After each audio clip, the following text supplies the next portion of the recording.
Daniela Cabarique Rodríguez y a mí me corresponde el tema los procesos migratorios del siglo XIX. A principios del siglo XIX, cerca del 75% del territorio nacional estaba deshabitado o muy poco poblado. Gran parte de los habitantes vivían en la región andina y las llanuras del Caribe. Esta situación cambió a lo largo del siglo XIX, especialmente entre 1850 y 1890, periodo en el que grandes corrientes de población ocuparon tierras baldías, es decir, sin ocupar ni cultivar, con el propósito de colonizarlas y fundar nuevos centros urbanos. Causas de las migraciones. Varios factores políticos, económicos y sociales nos ayudan a comprender que ocurrieron las migraciones internas en la Nueva Granada. Uno de estos factores fue la inserción del país en la economía mundial, con el fin de propiciar la extracción de productos agrícolas para la exportación, como el añil y la quina. El gobierno promovió la colonización de tierras baldías mediante la promulgación de leyes. Por eso, entre 1870 y 1905 hubo una concesión de baldíos que en cualquier otra época de nuestra historia. Otro factor que influyó en las migraciones tuvo que ver con las guerras civiles.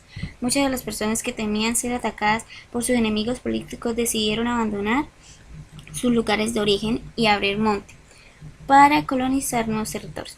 De ahí se consolidaron regiones enteras que respaldaban a uno u otro partido, es decir, eran áreas que reconocían tendencia liberal o conservadora. Los pagos de la deuda política con tierras baldías realizaron por distintos gobiernos también influyeron en las migraciones. En su mayoría estas tierras cayeron en manos de comerciantes y terratenientes, que para exportarlas y obtener ganancias, financiaron colonización de ellas. El Estado también concedió baldíos como recompensa a los combatientes de la independencia. Finalmente, las migraciones también se originaron por la concentración de tierras en pocas manos.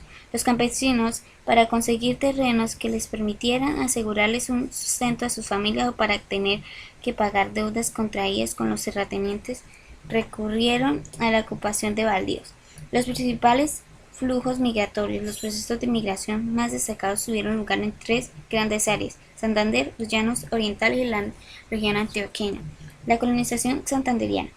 Se trató del flujo de habitantes de las provincias del sur, correspondiente al actual departamento de Santander, hacia las regiones de Cúcuta y Ocaña, en el norte, cerca de la frontera con Venezuela, que corresponden actualmente al norte de Santander. Gracias a ello, este territorio vivió un extenso desarrollo económico entre 1870 y 1880.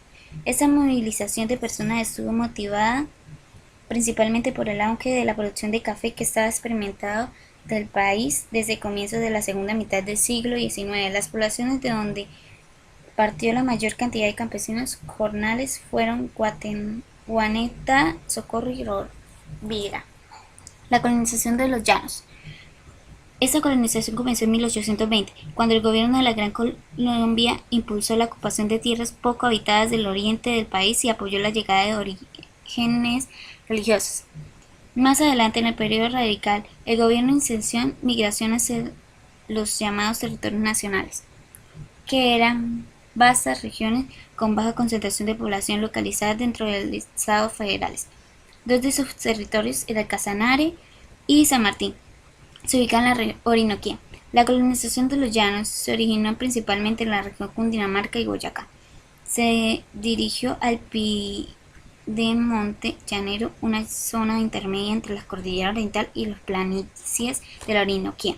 También abarcó las zonas Casanare y San Martín. Este proceso migratorio dio lugar a varios conflictos entre los nuevos colonos y los antiguos habitantes. Asimismo, muchas comunidades indígenas fueron atacadas y despojadas de sus tierras ancestrales. La colonización antioqueña se originó desde la región antioqueña hacia las zonas poco pobladas del occidente del país y comprendió dos fases.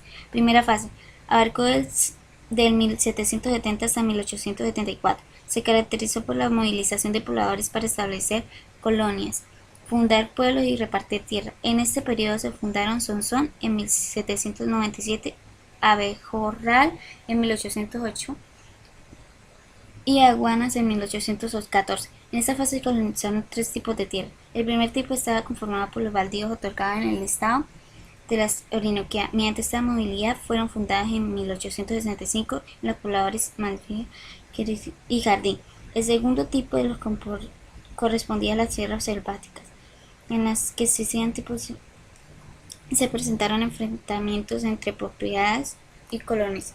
En ellas se inició la colonización del Quindío y norte de Caldas. Desde ese tipo eran las tierras obtenidas por comerciantes y terratenientes, en los cuales estos originaron especializados colonizadores. Segunda fase comenzó en 1874 con la promulgación de la Ley 61 de la acudición de baldíos nacionales a cultivadores y finalizó la segunda década del siglo XX. Esta fase se caracterizó por la adjudicación individual de tierras. Gracias.